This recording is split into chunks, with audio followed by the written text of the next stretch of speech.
It's time to get our hands on some hacking tools. Before we begin though, our lawyers have advised that we share this disclaimer with you, so please take a moment and make sure that you read it.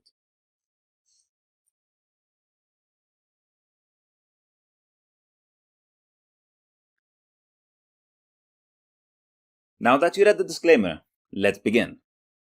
Let's revisit one of the earlier slides.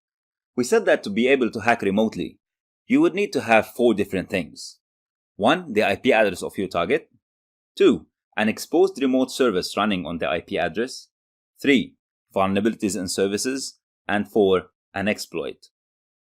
We've talked in length about IP addresses, the Internet Protocol, and other protocols. And the reason we went into such details is because now it's the time that we explain how you can discover remote services running on your target. And we do this using a technique called port scanning. So what is port scanning? Remember when we said that different services have different ports? So for example, the web service would have port 80 open. The mail service would have port 25 open. And so on. So an open port is an indication that there is a service running behind it. Port scanning is a technique of identifying open ports and identifying the service running behind that port. And it happens by connecting to each port and analyzing the response that we get from this connection. Meet Nmap, or Network Mapper, your first hacking tool. Nmap started as a port scanner, and then it developed into much more than just that.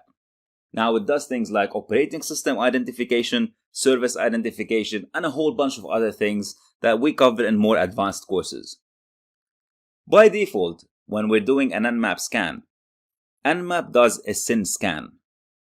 We'll talk about what that is in a second. The response to the SYN scan will determine the state of the port. If you get a SYN ACK response, that means the port is open.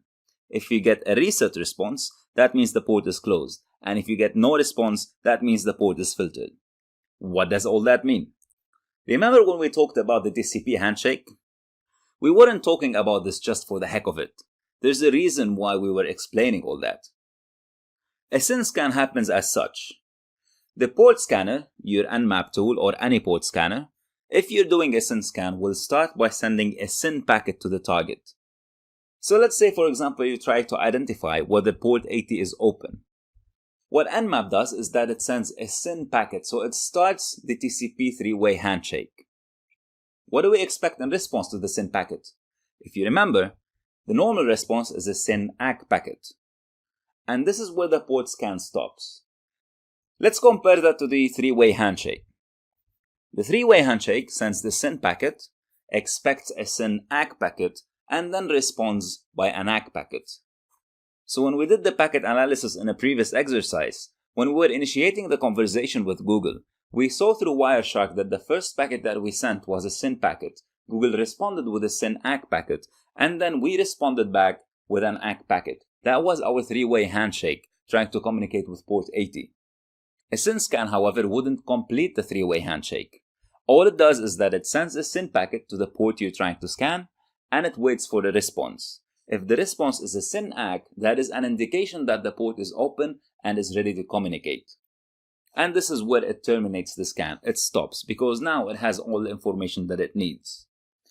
If the answer, on the other hand, is a reset packet, that means the port is closed and we cannot communicate to the port. If we get no response, that means chances are that the port is filtered. What do we mean by filtered? That means there's some kind of a network security device, such as a firewall, for example, controlling access to this port. It might have detected that you're doing a port scan and it dropped your packet. It wouldn't allow you to communicate with this port. And as such, we assume that the port is filtered. Installing Nmap is pretty straightforward. You go to the Nmap download page, download the executable file, and just follow the instructions.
Using Nmap is pretty straightforward.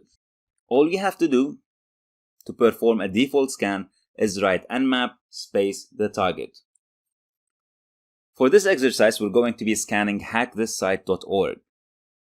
This is a hacking practice website that gives permission to everybody to try and hack it. And as you can see, Nmap has started. To see what the progress is, you can hit the enter or the return key.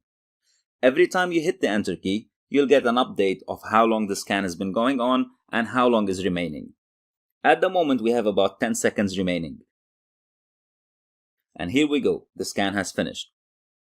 If you look at the results, it shows that there are 3 ports open: SSH at port 22, HTTP port 80, and HTTPS port 443. Here's your mission for this section. I'd like you to explore the other options for Nmap scans. We mentioned that the default type of scanning is a SYN scan. There are other types of scanning. Try and find out what these are and how do they work. Following that, I'd like you to perform an Nmap scan against the target machine in our lab. See how many ports you identify as open, and try to figure out what are these services running behind these ports. Do a little bit of research and see if you can determine what these services are and what are they used for.